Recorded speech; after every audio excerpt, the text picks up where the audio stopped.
Hey guys, it's Fred and Sheila McCoy, Hatfield McCoy Museum, fredmccoy.com. Sheila's behind the camera. Hi guys, hope you're having a great evening. It's going to be a short video, mainly about this subject right here.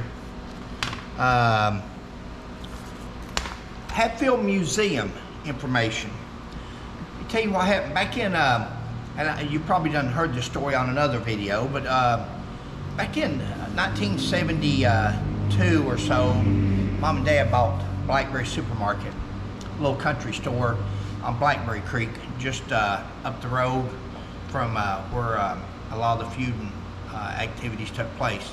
Right up the road from Preacher Ance's cabin, right up the road from where the three McCoy boys were assassinated, and just over the hill and up the road from where Randall McCoy's first home place was. They bought this Blackberry Supermarket. I was just a young boy, and this is a picture of it here. That's my father on the front porch. It says Blackberry Supermarket above, and that's me filling up the pop machine out front, and that's me. And back in 1975 or so, my grandmother who collected things, but my mother put some of them on display in the Blackberry Supermarket, and it was called Hatfield McCoy Collection. There was a sign actually on that window there that said Hatfield McCoy Collectibles inside. Not a lot of people from Blackberry Creek or around there came to that store specifically to see any Hatfield McCoy items. They just we're Hatfields and McCoys. Yeah, they would come there to shop, but now a lot of times they would come there to shop, but somebody from away would come in for a reunion or to visit or a sickness or a death, and they would, from California, from wherever, Ohio, and they would stop by the store there, and they would see the Hatfield McCoy collection. A few items here and there, mostly in those front two windows, and then the office is where Dad kept some of the guns, Paul McCoy's guns. And they found it fascinating, the Hatfields and McCoys. They did, because they wasn't from around there. In 1975, Mom started putting stuff in there. In 76 is when they had the dedication of the big monument over for Randall McCoy at Hardy. And that's when Willis Hatfield, the only living son of Devil Lance, and Jim McCoy, James McCoy, got together and signed, shook hands, buried the hatchet, it was called. And Jimmy Wolford had set all this up, orchestrated it all, along with the McCoy boys from Phelps. And it was a big to-do back then. When they got done over there at the monument, it rained that day. When they got done, a lot of them came over to Blackberry Supermarket to see Mom and Dad. Dad was never into the feud. Dad was, he loved everybody and he didn't like controversy. Mom didn't either, but Mom loved collecting. Mom was a collector of everything. She collected, just like we do now. Our collections turned in from Hatfields and McCoys to anything. We collect anything. So a lot of people come from over there because it was raining. They ended the ceremony over there early because it started raining. A lot of them come to Blackberry Supermarket. And Willis Hatfield was there. And I didn't know Gene or Henry Hatfield, so I don't know if they come there or not. But I do know that that was in 1976, and in the early 80s, Jean Hatfield, the wife of Henry Hatfield, opened up a place at Sarah Ann. Now that's a mobile home right there, and it was for Information Center and Hatfield Museum.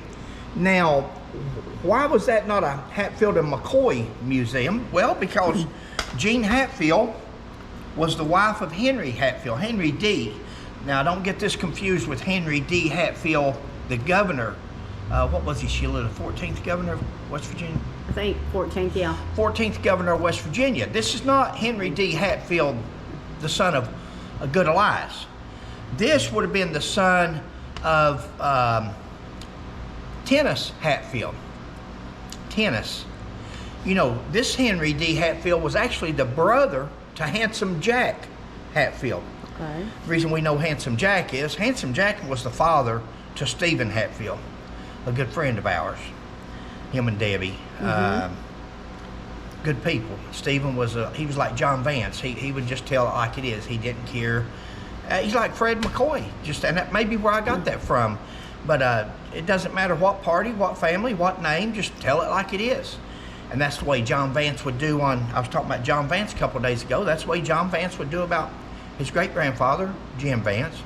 That's the way Stephen Hatfield would do about his Hatfield, West Virginia Hatfield family. From Sarah Ann, Logan County. He'd do it about Cat. He'd do it about his great-grandfather, Devil Ants. Stephen just told it like it was, and that's why we liked him so good. He was one in a million. So Jean opened up a Hatfield museum. Now, why wasn't there McCoys? Well, you know, there was McCoys involved with Devil Ants, Selkirk and his family, and Asa McCoy, a different Asa McCoy. This Asa McCoy actually lived on West Virginia side. He was actually the brother to Uriah McCoy and Sarah McCoy. There was an Asa McCoy there, not Asa Harmon, the first one killed in '65, and not Asa McCoy, my great-grandfather, the son of Uriah. Right. This Asa McCoy was Selkirk McCoy's father. So there was McCoys in West Virginia at the time, but there was no history, or at least Jean Hatfield didn't advertise or have any collectibles from the McCoys. Well, she was a Hatfield. So she was a Hatfield. She married into the Hatfield. She married Henry D. And she, like my mother, or like you, or whoever, just really took an interest in the Hatfield McCoy feud, and she started setting up this little museum. And it was an information center for people that came there to see the Devil Ance's big monument that he put up on the grave of himself to honor himself. But we won't go there. I'm getting this. Now I'm getting this. When I said we ain't going there, I could see that thumb come up. But she would give out family history, family information to anybody that would stop by. And she also sold items. She sold little pictures of Devil Ants. I remember the little small picture that with the little lapel pin that we're still, we've offered $5,000 reward for that lapel pin, or probably even more than that if it was the original. $1,000 just to know what it is and have one like it. But anyway, that's a different story. See how I drift, guys? That's all right. But we're talking about this Hatfield Museum, and inside she had little items that she would sell to people as they would come through from out of state and visit the Hatfield Family Cemetery and look around at the Hatfield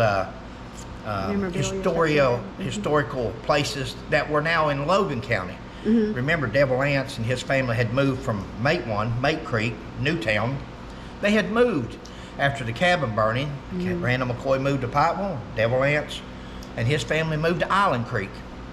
But we run across that picture. We've got it in the museum and had it for years. And a lot of people don't know that that used to be a museum in that area. And it was very interesting and good people. You know, Henry and Jean, and I'll cut this short, but Henry and Jean actually owned the Hatfield Monument Company.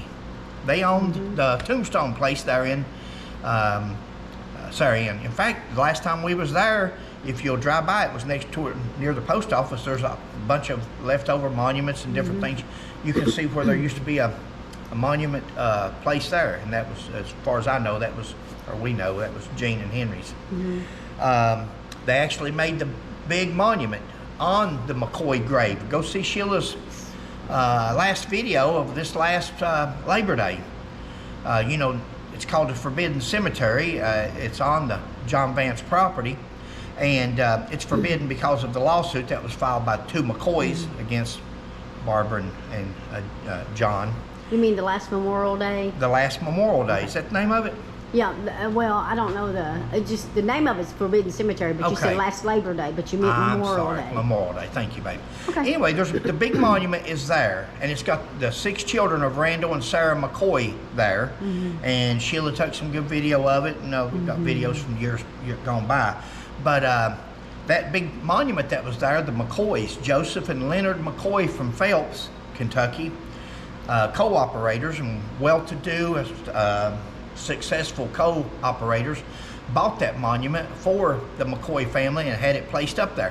And they bought it from Gene and Henry Hatfield with Hatfield Monument Company, which was interesting. Guys, Sheila, you got anything? Am I forgetting anything? No, I know I've scattered and wondered. No, it's good. It's Fred and Sheila McCoy. Catch you next time. Please like. Oh, wait a minute. Hi guys, hope you're having a great evening. Please like, subscribe, and share, and we'll catch you on the next one. Bye. Thank you all. Hope you enjoy it.